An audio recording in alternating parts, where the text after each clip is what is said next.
I'm Art Harris in New Orleans at the United Astrological Congress, a gathering of 1,500 astrologers for the largest gathering in the world of the stars, of the superstars, and here with Bruce Schofield, who is a professor University of Massachusetts as well as an astrologer.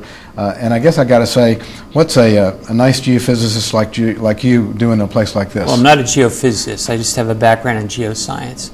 I got interested in astrology many years ago, and it led me back into science. I started in science as a geology major at Rutgers. Got distracted by the fact that I had 3 girlfriends in a row born on the same day. Had to figure out what that problem, how that problem could be solved, and this led me into astrology, and getting deeper and deeper into astrology led me back into science. So I'm kind of oscillating between the two worlds. How did you answer the girlfriend question? I seem to be sensitive to somewhere between 15 and 20 degrees of Libra. And meaning? Well, I seem to react to it. I have a lot of friends and associates and partners and whatnot that have the sun or the moon or some important planets located in that degree area. I'm sensitive to that degree. It's like tuning into a radio station. You have your device and you adjust the tuning knob, and every once in a while you hit a band and something comes in. And I think that's how astrology works in some ways. How do you explain to other fellow scientists that it works?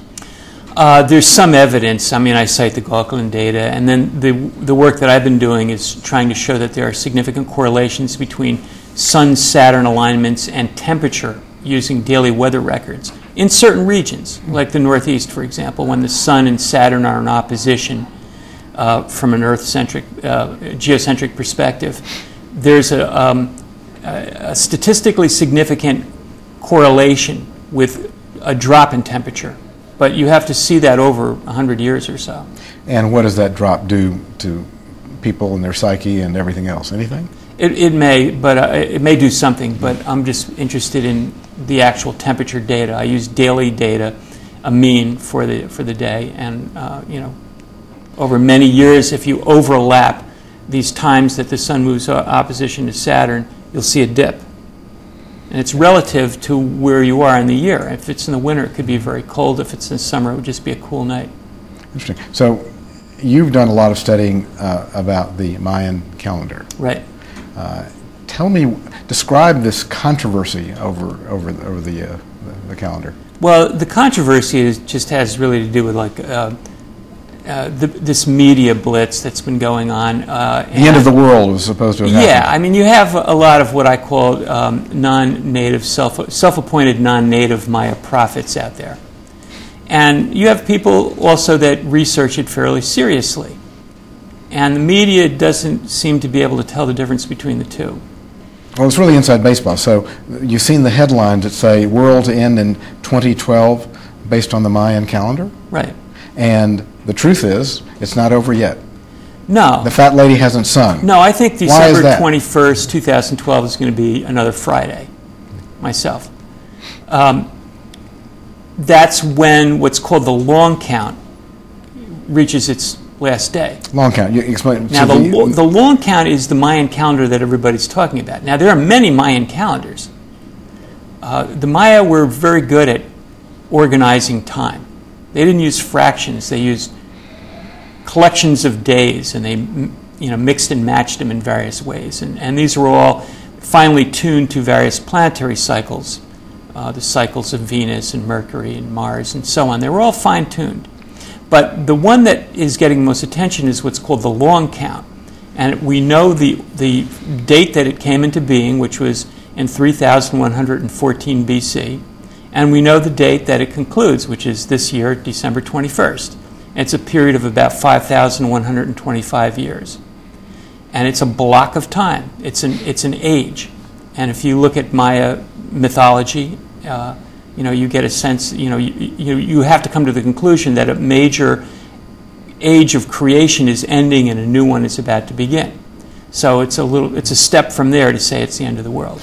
How does that correlate with what other astrologers say about this time of upheaval and change? Well, in Western astrology, we have a very clear case of the Uranus-Pluto square going on, and that's, has a long history of social disruption. The long count i.e., Mayan calendar, is something that stretches over such a long period of time. We really can't go back and see what happened, the last time this occurred, which, if you go through all the motions, it turns out to be about 26,000 years ago. And the only thing that I could find is that was about the time that humans used up all the available turtles for food and were probably forced into doing a few other things. And that took place maybe over several thousand years, but roughly about that long ago. It's an easy picking, turtles. So get out of the cave and go kill some big moose or caribou. Well, I don't maybe not that, but maybe a turn towards agriculture, more a more practical way of ensuring a food supply. Is that what's going on right now?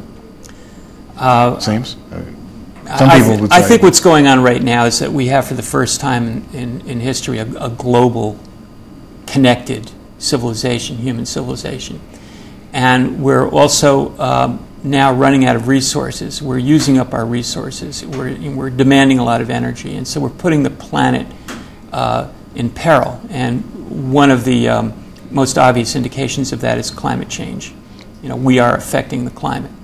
We're not the only thing that's affecting the climate. The sun is affecting the climate too, but humans are definitely, we're taking millions of years of coal. I mean, we have plant life that existed, was compacted, became coal, took millions of years to do that, and we're just burning it out every year. Probably the equivalent of 1 million years we're pumping into the atmosphere every year. But getting back to the Mayan thing, what is it about this calendar that was so intriguing, and why do you put so much stock in it as a significant artifact? Well, as an artifact, it's significant because it's on all the inscriptions. Now we have a date. This is 2012. It's 2012 years from a zero date, which we associate with the birth of Jesus. Well, they had a zero date. It was 3,114 BC, and so whenever there was a coronation or a battle or some kind of big social event, it would be, inscribed on a stone marker or on a wall or something, and it would always be in reference to that original date, and it would be stacked up in various ways. The 5,125-year period was divided into 260 cartoons, and they're 20-year segments. And they seem to be close to the Jupiter-Saturn cycle, so there's an astrological component in it. And we are now at the very last part of the last cartoon.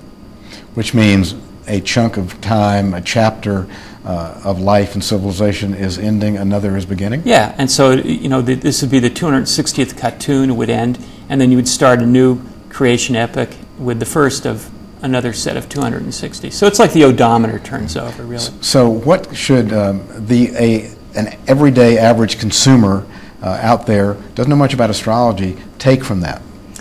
Well, that the Maya were sophisticated astronomers, and they were able to track the motions of the planets and measure them very accurately.